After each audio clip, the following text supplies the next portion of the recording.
ओम शांति। 30 नवंबर 2025 आज की अव्यक्त मुरली। हम मुरली का मंथन करेंगे। रंगीन बड़े बड़े अक्षरों में पढ़ें, सुने और मंथन करें। हम प्रातः 4 बजे, शाम को 6 बजे, सवेरे 6 बजे, शाम को भी 4 बजे, 8 बजे 4 बार मुरली मंथन करते हैं। आप सभी भी इस मुरली मंथन में साथी व सहयोगी बन सकते हैं, जिसके लिए इसी वीडियो के डिस्क्रिप्शन बॉक्स में लिंक दिया हुआ है, जिस लिंक से आप रोजाना चारों समय जुड़ सकते हैं। एक ही लिंक रहता है। यदि आपको जुड़ने में कठिनाई हो रही है तो आप इसी वीडियो जो देख रहे हो, नीचे चलती हुई लाइन देख रहे हो, उसमें आपको व्हाट्सएप नंबर दिखाई दे रहा है। उस पर मैसेज करके आप लिंक पुनः प्राप्त कर सकते, प्रश्न पूछ सकते हो, अपना कोई सुझाव भी हम सबके हित में दे सकते हो। आज की अव्यक्त मुरली का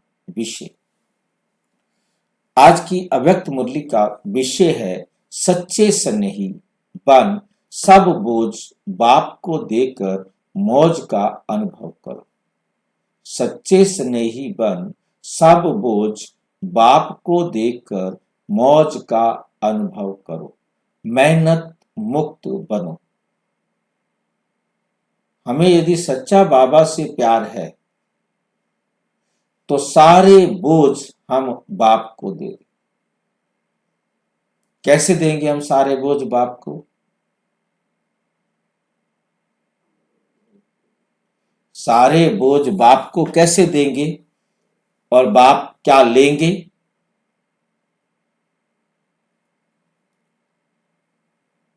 क्या समझते हैं भाई जी? किसी भी चीज से ना अपनापन नहीं। बोझ तभी है जब हमने उसको मेरा कहा। मेरा कहते ही मैं आत्मा का वजन 0 था और मैंने क्या कह दिया? मेरा शरीर 60-70 किलो वजन मेरा हो गया। मेरा मकान, मेरी गाड़ी, मेरा बच्चा, जितने मेरे मैंने जोड़े उतना मेरा वजन क्या हो गया? बोझा मेरे ऊपर बढ़ गया। ये मेरा काम है, आपका वजन बढ़ गया। अब हमने ये समझ लिया मैं तो निमित्त हूं। करन करावनहार बाबा है। जैसे बाबा कह रहा है, मैं अपना दिमाग, अपनी बुद्धि क्यों चलाऊं? दिमाग नहीं चलाना होता, बुद्धि क्यों चलाऊं? मैं अपने संकल्प क्यों चलाऊं? जो बाबा ने कहा है वो राइट है, बस। फिर मौजों का अनुभव कर सकते हो। बोझ खत्म हो गया ना। अब आपको अपनी बुद्धि में अनेक प्रकार के संकल्प, किसी भी प्रकार के संकल्प चलाने की जरूरत नहीं। मौज का अनुभव करो, मेहनत मुक्त बनो। कोई मेहनत ही नहीं। मोहब्बत है, मेहनत नहीं हो सकती ना। मोहब्बत है, हम बाबा से प्यार करते हैं क्योंकि मेरा कल्याण है, मेरे कल्याण के लिए मुझे करना है। फिर आपको बोझ नहीं लगेगा। मैंने किसी और के लिए करना है, वो बोझ लगेगा।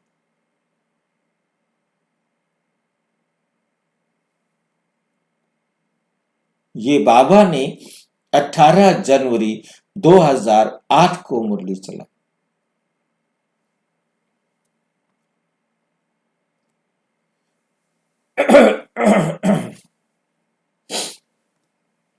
आज बाप दादा अपने चारों ओर के बेफिक्र बादशाहों के संगठन को देख रहे हैं। इतनी बड़ी बादशाहों की सभा सारे कल्प में इस संगम के समय होती है। स्वर्ग में भी इतनी बड़ी सभा बादशाहों की नहीं होगी। लेकिन अब बाप दादा सर्व बादशाहों की सभा को देख हर्षित हो रहे हैं। सारे राजा बैठे हैं, सारे बादशाह बैठे हैं, और सारे कौन से कहाँ के हैं? बेगमपुर के बादशाह। सारे के सारे बेगमपुर के बादशाहों को बाबा देखकर हर्षित हो रहे हैं। दूर वाले भी दिल के नजदीक दिखाई दे रहे हैं। आप सब नयनों में समाये हुए हो, वो दिल में समाये हुए हैं। कितनी सुंदर सभा है। आज के विशेष दिवस पर सभी के चेहरों पर अव्यक्त स्थिति के स्मृति की झलक दिखाई दे रही है। सबके दिल में ब्रह्मा बाप की स्मृति समाई हुई है। आदि देव ब्रह्मा बाप और शिव बाप दोनों ही सर्व बच्चों को देख हर्षित हो रहे हैं। दोनों बाप दादा वेले, कोई काम है नहीं, खुश हो रहे हैं, देख रहे हैं हमको। देखने वाला काम करते हैं या सुनाने वाला काम करते हैं? दोनों काम कर रहे हैं भाई जी, सुना भी रहे हैं, देख भी रहे हैं।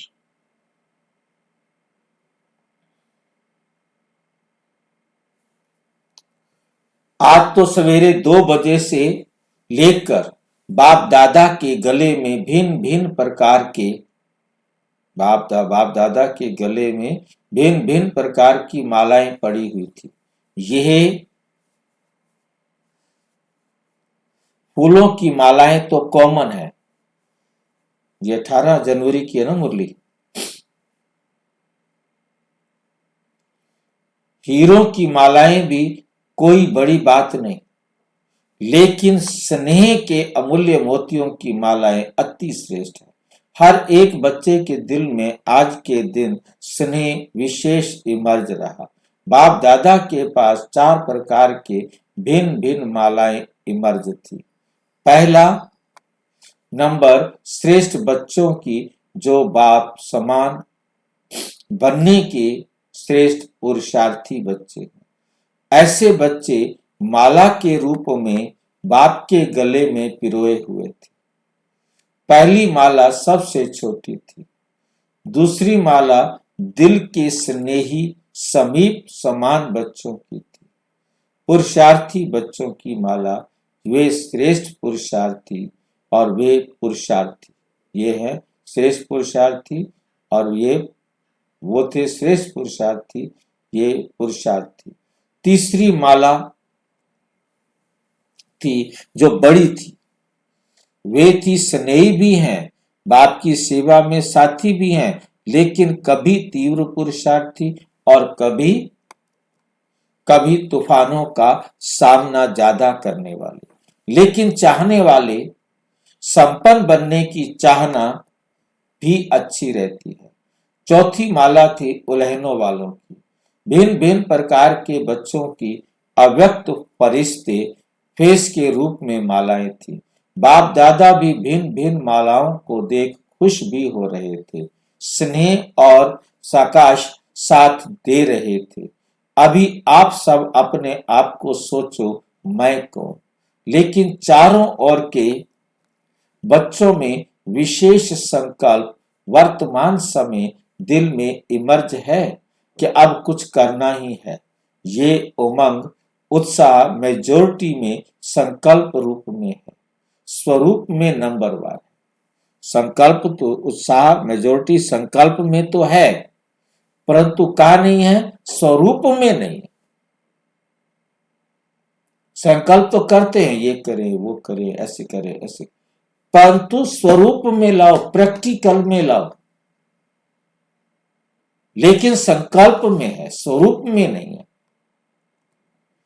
बाप दादा सभी बच्चों को आज के स्नेह के दिन, स्मृति के दिन, समर्थी के दिन विशेष दिल की दुआएं और दिल की बधाइयां दे रहे हैं। आज का विशेष दिन स्नेह का होने कारण मेजॉरिटी स्नेह में खोए हुए। ऐसे ही पुरुषार्थ में सदा स्नेह में खोए हुए रहो, लवलीन रहो, तो सहज साधन है स्नेह। दिल का स्नेह, बाप के परिचय की स्मृति सहित स्नेह, बाप की प्राप्तियों के स्नेह संपन्न स्नेह। कितने प्रकार का स्नेह कर दिया? दिल का स्नेह, बाप के परिचय की स्मृति सहित, बाप का परिचय भी है, याद भी है, तब बाबा से प्यार, बाप की प्राप्तियों के स्नेह संपन्न स्नेह, कि बाबा से प्यार किया, क्या क्या मिला, उसके कारण भी स्नेह। भाई जी, हाँ जी, स्नेह और प्यार दोनों एक ही शब्द है। हाँ एक ही बात है, ज्यादा टेढ़ापन होने की जरूरत नहीं, क्योंकि स्नेही आत्मा प्यार करेंगे तो कहना मानेंगे ना, स्नेह होगा तो कहना मानेंगे ना। ये सारे स्नेह का आधार क्या, कारण, इसका रिजल्ट क्या निकलेगा कि हम बाबा का कहना मानेंगे। यदि हमें प्यार नहीं होगा तो हम कहना नहीं मानेंगे।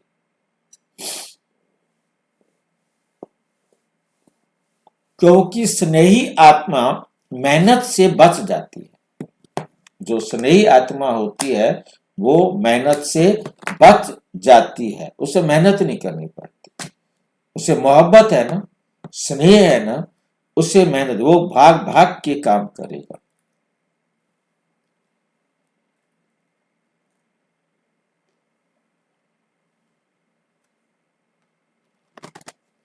स्नेह में खोए हुए होने के कारण किसी भी प्रकार की मेहनत, किसी भी प्रकार की मेहनत मनोरंजन के रूप में अनुभव होगी। स्नेही स्वतः ही देह के भान, देह के संबंध का ध्यान, देह की दुनिया के ध्यान से ऊपर स्नेह में स्वतः ही लीन रहते हैं। दिल का स्नेह बाप के समीप का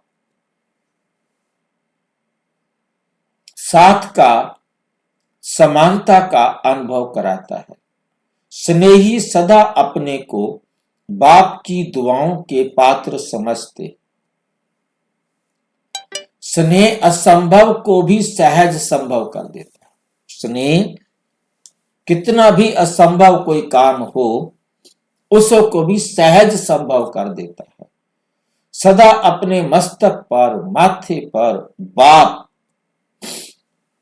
के सहयोग का, स्नेह का हाथ अनुभव करते हैं।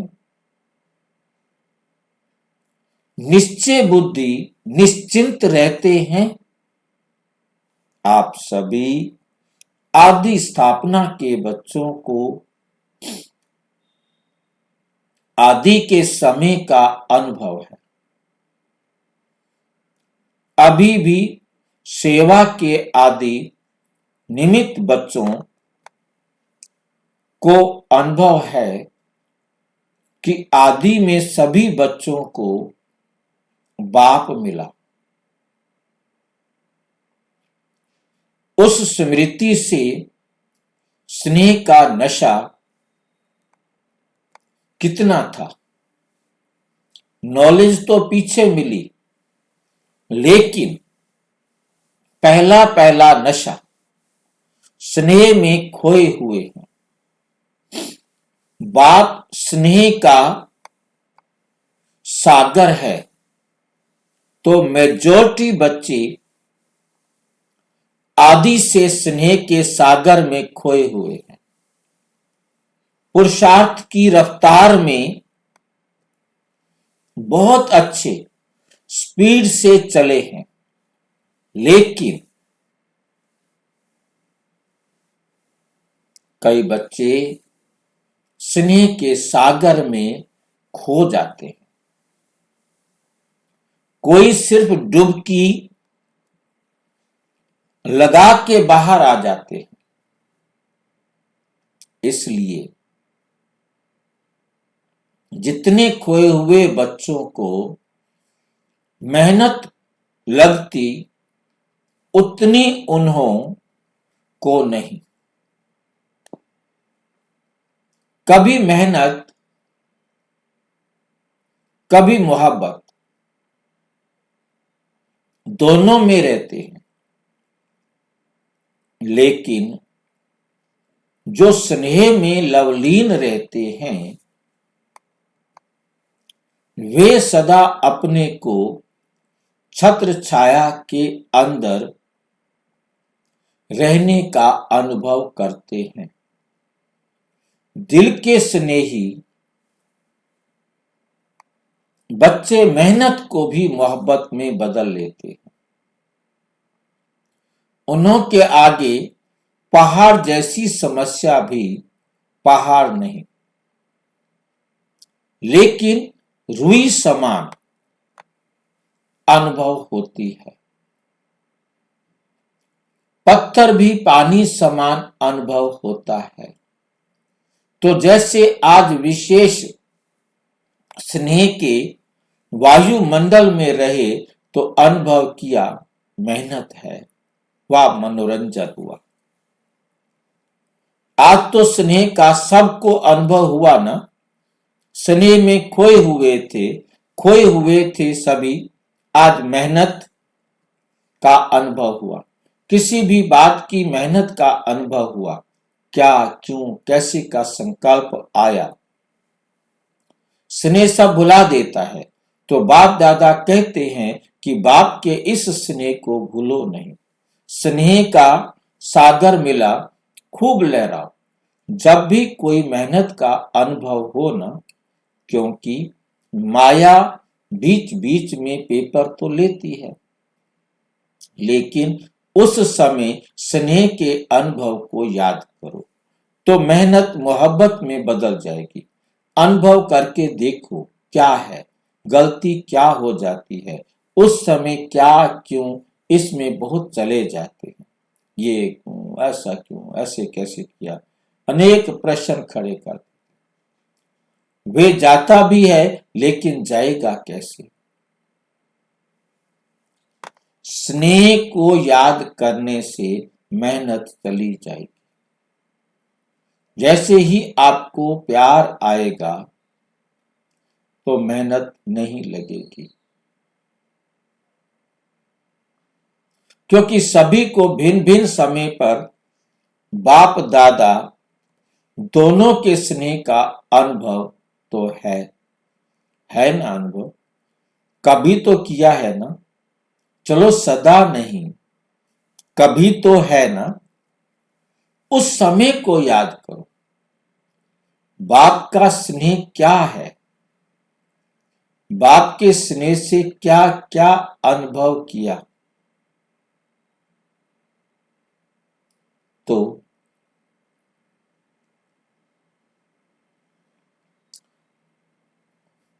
उस समय को याद करो। बाप का स्नेह क्या है, उसको अनुभव किया तो स्नेह की स्मृति से मेहनत बदल जाएगी। मेहनत बदल जाएगी, क्योंकि बाप दादा को किसी भी बच्चे की मेहनत की स्थिति अच्छी नहीं लगती, अच्छी नहीं लगती। मेरे बच्चे और मेहनत,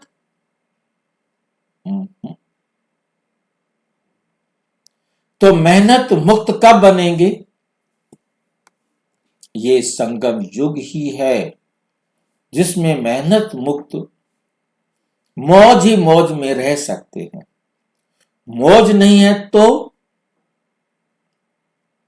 मौज नहीं है तो कोई ना कोई बोझ बुद्धि में है, कोई ना कोई बोझ बुद्धि में है।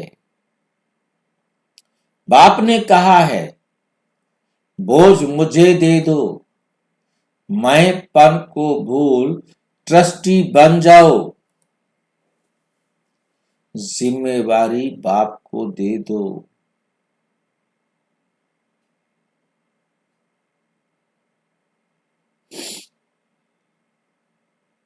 स्वयं दिल के सच्चे बच्चे बन खाओ। खेलो और मौज करो। खाओ, खेलो और मौज करो, क्योंकि ये संगम युग सभी युगों से, ये संगम युग सभी युगों में से मौजों का युग है। इस मौजों के युग में भी मौज नहीं मनाएंगे तो, मौज नहीं मनाएंगे तो क्या होगा? कब मनाएंगे? यदि अब संगम युग पर मौज नहीं मनाओगे, परमात्मा के बच्चे बनकर मौज नहीं मनाओगे, तो कब मनाओगे?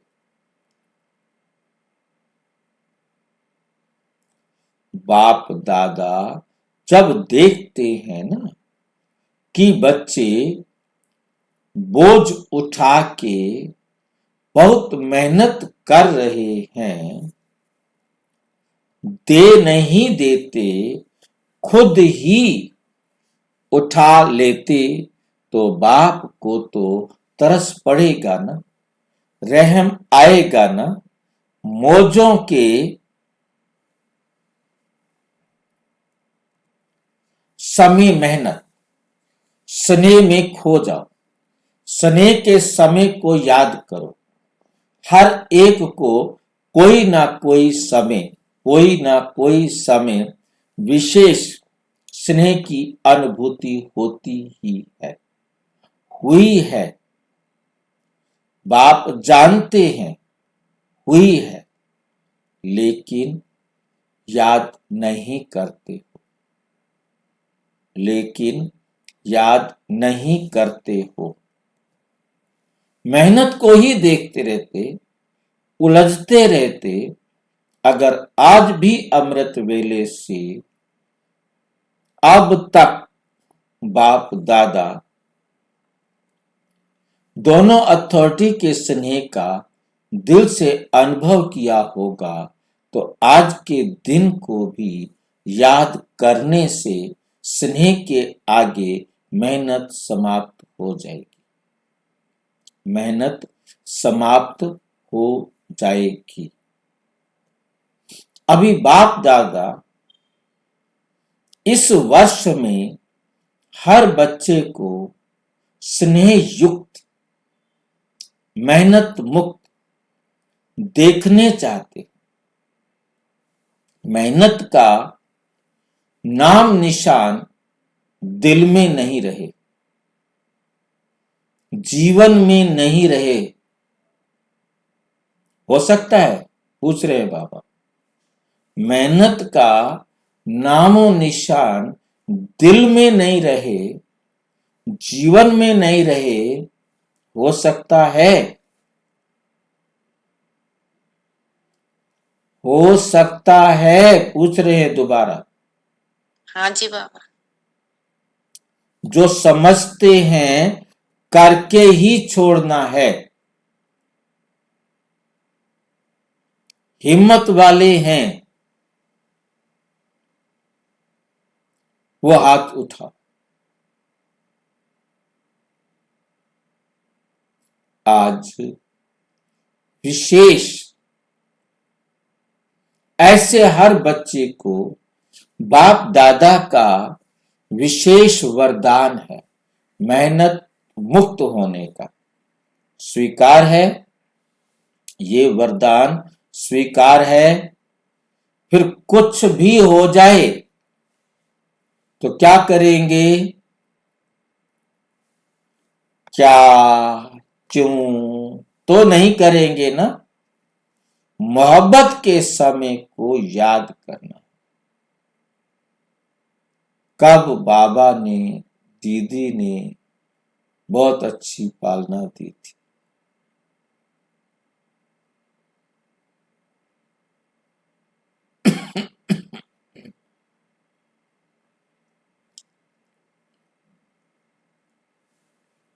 अनुभव को याद करना और उस अनुभव में खो जाना आपका वायदा है। बाप भी बच्चों से प्रश्न पूछते हैं, क्या आप सबका वायदा है कि हम बाप द्वारा 21 जन्मों के लिए जीवन मुक्त अवस्था का पद प्राप्त कर रहे हैं? करेंगे ही तो। जीवन मुक्त में मेहनत होती है क्या? 21 जन्म में एक जन्म संगम का है। 21 जन्म में एक जन्म संगम का है। पहला जन्म है कि लास्ट जन्म है? संगम का पहला जन्म होता है कि लास्ट जन्म होता है?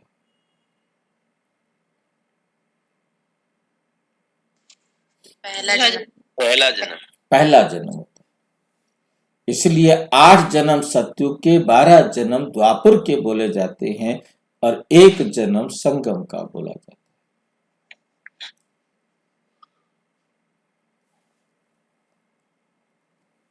20 जन्मों का नहीं है। तो अभी से मेहनत मुक्त अर्थात जीवन मुक्त बेफिक्र। यदि आप पहले जन्म में ये अनुभव नहीं करते तो अगले आपको 20 जन्मों में मिलने वाला नहीं है। अभी करेंगे तो आगे के 20 जन्मों में मिलेगा। अभी नहीं करेंगे तो आगे के 20 जन्मों में नहीं मिलेगा। और जितना ऊंचा अभी अनुभव करेंगे अगले 20 जन्मों में इससे कम मिलेगा। पहला जन्म ही हमारा ईश्वरीय संतान है ना। पहला जन्म जो जितना अच्छा होगा उससे कम मिलेगा अगले जन्म में।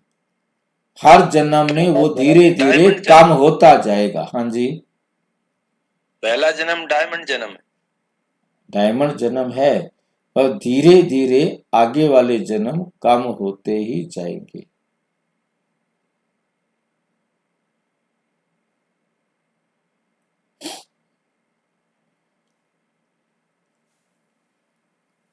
अभी से मेहनत मुक्त जीवन मुक्त बेफिक्र बादशाह।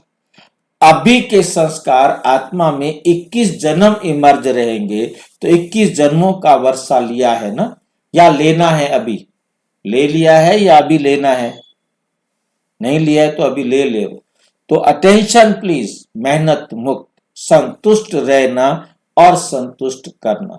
सिर्फ रहना नहीं, सिर्फ रहना नहीं, दूसरों को करना भी है।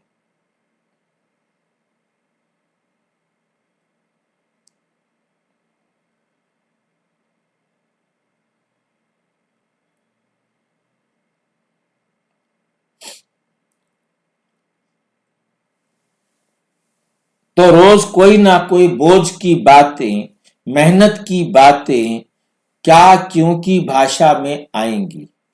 अभी समय की समीपता को देख रहे हो। जैसे समय की समीपता हो रही है ऐसे आप सबका भी बाप के साथ समीपता का अनुभव बढ़ना चाहिए ना।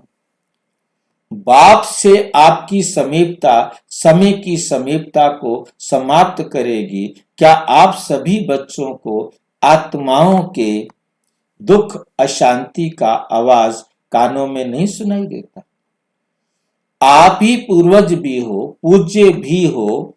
तो पूर्वज आत्माएं हैं, पूज्य आत्माएं कब विश्व का कल्याण संपन्न करेंगे? बाप दादा ने समाचारों में देखा, हर वर्ग वाले अपनी अपनी मीटिंग करते हैं, प्लान बनाते हैं कि विश्व कल्याण की गति को तीव्र कैसे करें। फलाने तो बहुत अच्छे हैं,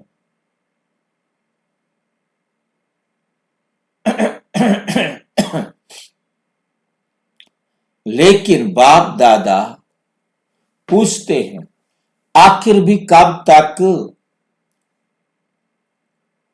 उसका उत्तर दादियां देंगी, आखिर कब तक?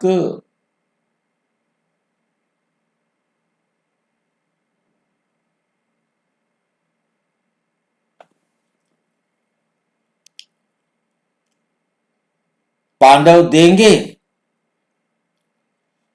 आखिर कब तक बाप की प्रत्यक्षता हो, यही सभी वर्ग के प्लान बनाने में लक्ष्य रखते हैं। लेकिन प्रत्यक्षता होगी दृढ़ प्रतिज्ञा से। प्रतिज्ञा में दृढ़ता कभी किसी कारण से व बातों से दृढ़ता कम हो जाती है।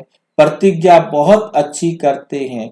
अमृत वेले अगर आप सुन सको तो बाप तो सुनाते हैं। आपके पास ऐसा अभी साइंस ने साधन नहीं दिया है जो सभी के दिल का आवाज सुन सको। बाप दादा सुनते हैं। वायदों की मालाएं, संकल्प करने की बातें इतनी अच्छी अच्छी दिल खुश करने वाली होती हैं जो बाप दादा कहते वाह बच्चे वाह। सुनाए क्या करते हो? जब कर्म में आते हो ना, मुरली तक भी 75% ठीक होते हैं।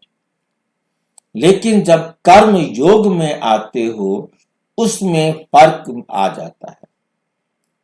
कुछ संस्कार, कुछ स्वभाव, स्वभाव और संस्कार सामना करते हैं। मुरली में तो 75% रहते हैं, परंतु कर्म योग में जब आते हो, कर्म करते हुए परमात्मा की याद रहे, परमात्मा की डायरेक्शन पर कर्म करो, वहां आपके संस्कार, आपकी आदतें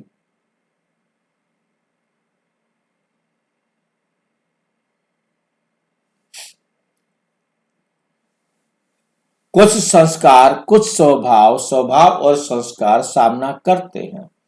उसमें प्रतिज्ञा दृढ़ के बजाय साधारण हो जाती है। यदि दृढ़ प्रतिज्ञा हो तो समाधान हो जाए।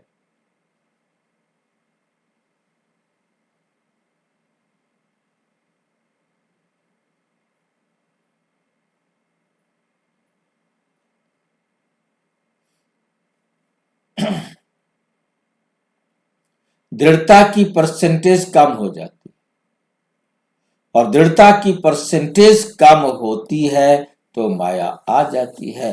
बाप दादा एक खेल बच्चों का देख मुस्कुराते हैं। कौन सा खेल करते हैं बताएं? पूछ रहे हैं बाबा, बताएं क्या?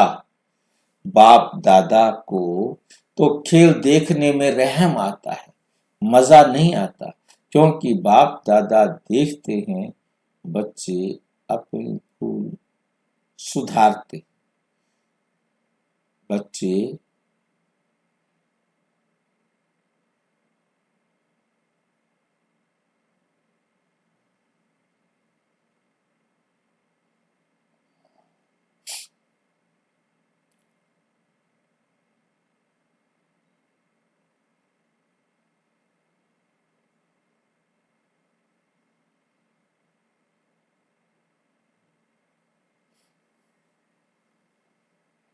क्योंकि बाप दादा देखते हैं बच्चे अपनी बात दूसरे के ऊपर रखने में बहुत होशियार है, इसके कारण ऐसा हुआ।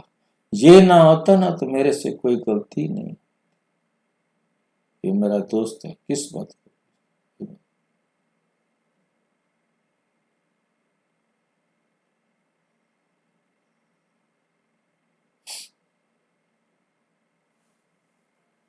क्या खेल करते हैं? बातें बना देते हैं, सोचते हैं कौन देखने वाला है। मैं जानूं मेरी दिल जाने, बाप तो परम धाम में सूक्ष्म वतन में बैठा है। अगर किसको कहो कि ये नहीं करना चाहिए तो खेल क्या करते हैं पता है? हाँ, हुआ तो है, लेकिन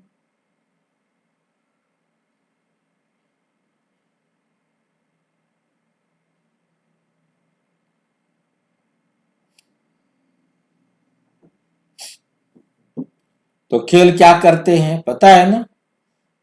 हाँ, हुआ तो है, लेकिन जरूर डाल देते हैं। लेकिन क्या? ऐसा था ना, ऐसा किया ना, ऐसे तो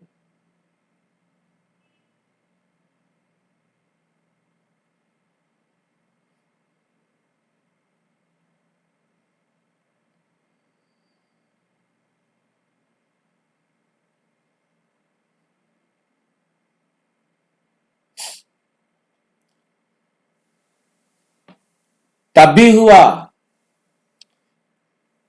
उसने ऐसा किया ना, ऐसा था ना, ऐसा होता है ना, तब भी हुआ, मैंने नहीं किया, ऐसे हुआ तभी, अभी इसने किया तभी किया, नहीं तो मैं नहीं करता।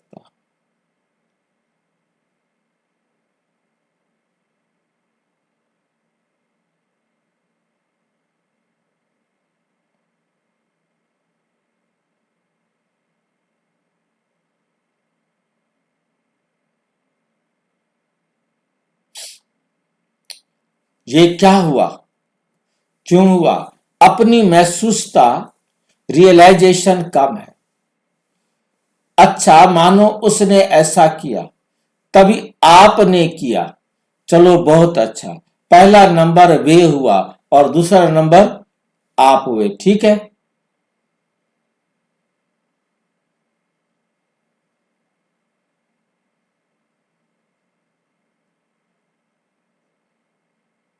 बाप दादा ये भी मान लेते हैं आप पहला नंबर नहीं हो, ठीक है कि नहीं, दूसरा नंबर हो, लेकिन अगर आप सोचते हो कि पहला नंबर परिवर्तन करे तो मैं ठीक हूंगा, ये ठीक है,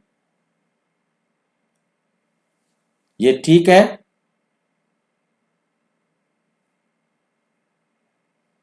भाई वो ठीक हो जाए तो मैं ठीक हो जाऊंगा, ये बात ठीक है। नहीं भाई जी, हमें परिवर्तन करना होगा। मुझे परिवर्तन होना है, ठीक है। उस समय मानो पहला नंबर परिवर्तन करता है, बाप दादा सभी पहले नंबर वालों को कहते हैं आपकी गलती है, आपको परिवर्तन करना है, ठीक है ना। अच्छा अगर पहले नंबर वाले ने परिवर्तन किया तो पहला नंबर किसको मिलेगा? जो पहला नंबर परिवर्तन करेगा।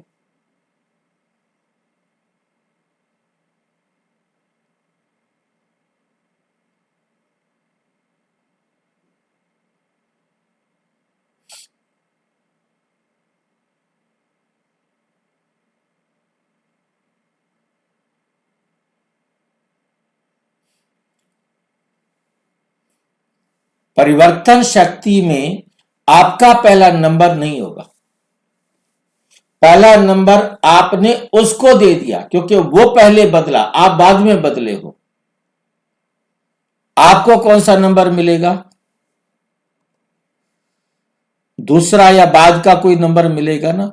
अगर आपको कहें दूसरा नंबर तो मंजूर करेंगे कि आपको दूसरा नंबर दे देते हैं? कहेंगे नहीं, ऐसे था वैसे था कैसे था, ये भाषा बहुत खेल में आती है, ऐसे वैसे कैसे, ये खेल बंद करो। मुझे परिवर्तन होना है, मैं परिवर्तन होके दूसरों को परिवर्तन करूं, लेकिन अगर दूसरे को परिवर्तन नहीं कर सकते हो तो शुभ भावना शुभ कामना तो रख सकते हो, वे तो आपकी अपनी चीज है ना। हे अर्जुन मुझे बनना है, पहला विश्व के राज्य अधिकारी राज्यधारी लक्ष्मी नारायण के समीप आपको आना है या दूसरे नंबर में आना है?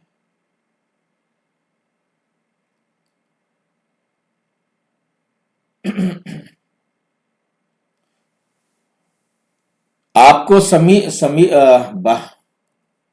लक्ष्मी राजधानी पहला विश्व के राज्यधारी लक्ष्मी नारायण के समीप आपको आना है या दूसरे नंबर वालों को आना है? कौन आना चाहते हैं लक्ष्मी नारायण के साथ साथ? बाप दादा की इस वर्ष की यही आश है कि सभी ब्राह्मण आत्माएं, ब्रह्मा कुमार ब्रह्मा कुमारी जैसे यहाँ बैज लगाते हैं ना, सभी लगाते हैं ना,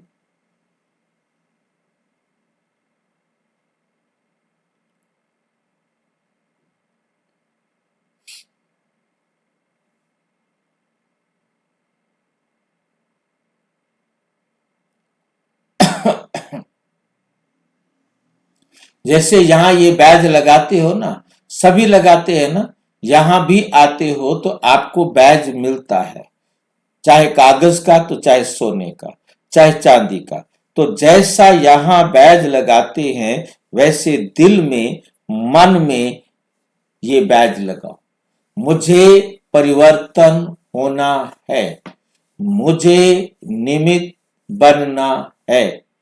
ये बदले, ये बातें बदल, ये व्यक्ति बदले, ये सरकमस्टांस बदले नहीं।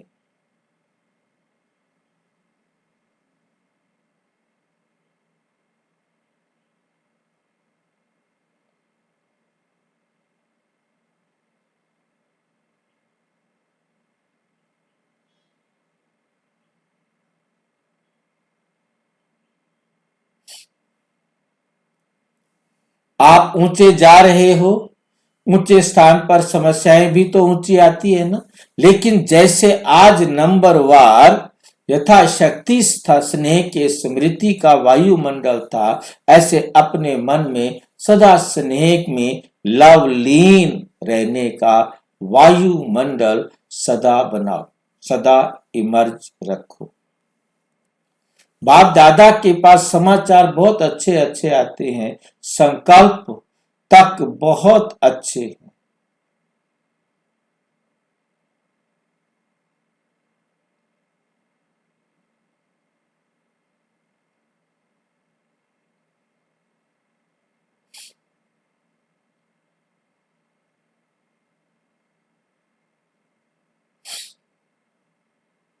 संकल्प तक बहुत अच्छे हैं, स्वरूप में आने में यथाशक्ति हो जाते हैं। संकल्प तो अच्छे करते हैं। अभी 2 मिनट के लिए सभी परमात्म स्नेह संगम युग के आत्मिक मौज की स्थिति में स्थित हो जाओ। ड्रिल कैसे कराते हैं, ड्रिल देखो। यही अनुभव हर दिन बार बार प्रतिदिन 3 बार करना।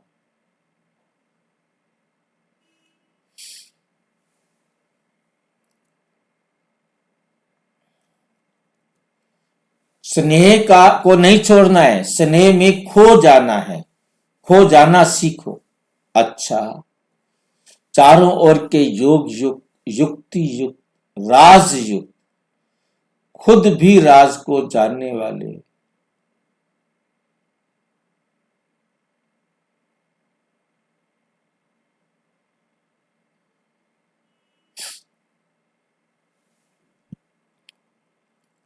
खुद भी राज को जानो। अच्छा, ये राजयुक्त माना क्या है? सच्चाई को जानने वाले। ये राज नीचे बिंदी लग जाती है, इसका मतलब होता है रहस्य को जानने वाले। ये राज भी उर्दू का शब्द है।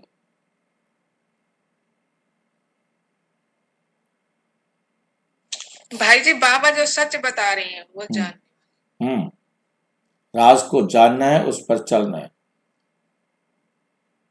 युक्ति युक्त, राज युक्त, खुद भी राज को जान सदा राजी करने वाले और राजी रहने वाले। सिर्फ स्वयं राजी नहीं रहना है, राजी करना भी है। ऐसे सदा स्नेही, सदा स्नेह के सागर में समय, ये राजी रहना माना बात को मानना, खुश रहना, खुश रहना। स्वीकार करेंगे तभी खुश रहेंगे ना। ऐसे सदा स्नेह के सागर में, सदा स्नेह के सागर में लवलीन बच्चों को सदा बाप समान बनने के तीव्र गति के पुरुषार्थी बच्चों को सदा असंभव को संभव करने को भी सहज संभव करने वाले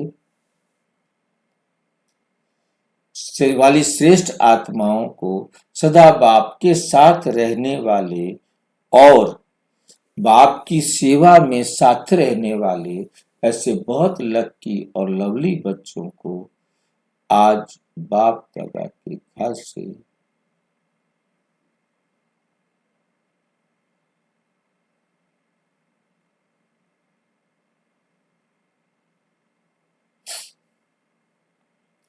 बहुत बहुत लकी और लवली बच्चों को आज के अव्यक्त दिवस की अव्यक्त फरिश्ता स्वरूप की याद, प्यार और दिल की दुआएं। याद के जादू मंत्र द्वारा सर्व सिद्धियां प्राप्त करने वाले सिद्धि स्वरूप भव। बाप की याद ही जादू का मंत्र है। इस जादू के मंत्र द्वारा जो सिद्धि चाहो वो प्राप्त कर सकते हो। जैसे स्थूल में भी किसी कार्य को की सिद्धि के लिए मंत्र जपते हैं,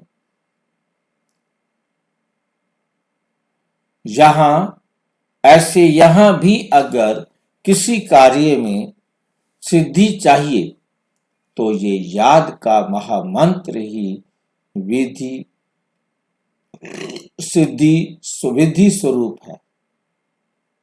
ये जादू मंत्र सेकंड में पलटी मार सकता है।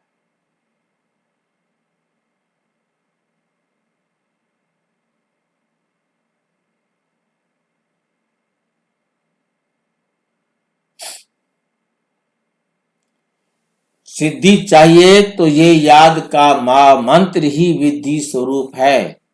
ये जादू मंत्र सेकंड में परिवर्तन कर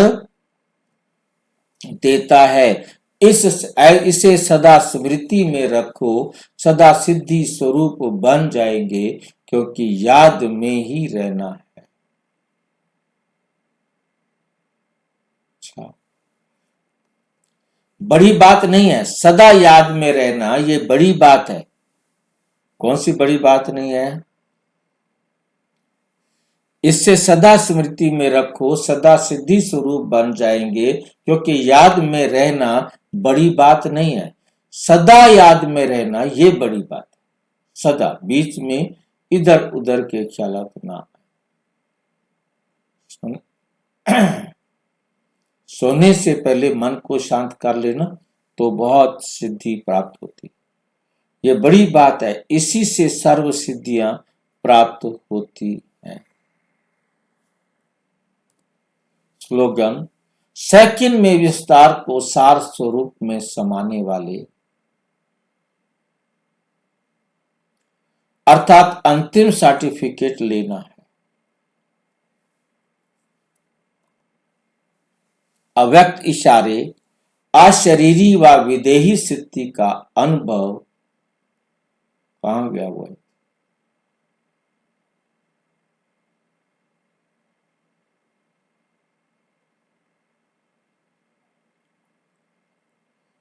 अशरीरी व विदेही सिद्धि का अभ्यास बढ़ाओ। जैसे कोई शरीर के वस्त्र सहज उतार सकते हैं, ऐसे ही शरीर रूपी वस्त्र भी सहज उतार सको और सहज ही समय पर धारण कर सको, इसका अभ्यास चाहिए। अगर वस्त्र तंग व टाइट हैं तो सहज उतार नहीं सकते। ऐसे ये देह रूपी वस्त्र भी किसी संस्कार में चिपका हुआ तंग किया वाह,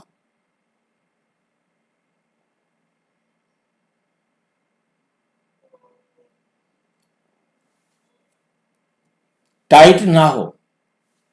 क्या समझे? किसी में संस्कार में चिपका हुआ तंग व टाइट नहीं हो, क्योंकि टाइट कपड़े पहने होंगे तो उतारने में टाइम लगेगा ना।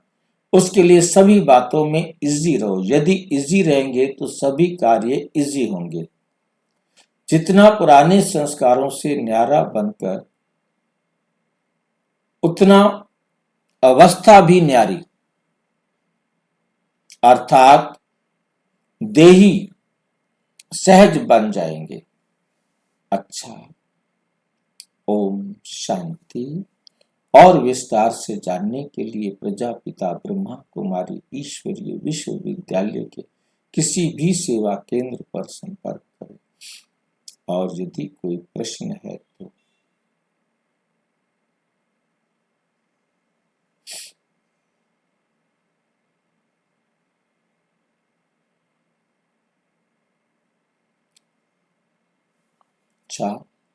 कोई प्रश्न है तो 9213106986 पर केवल आरा टाइप करें, टेलीग्राम करें 9650692270 पर केवल व्हाट्सएप करें, फोन नहीं। ओम शांति।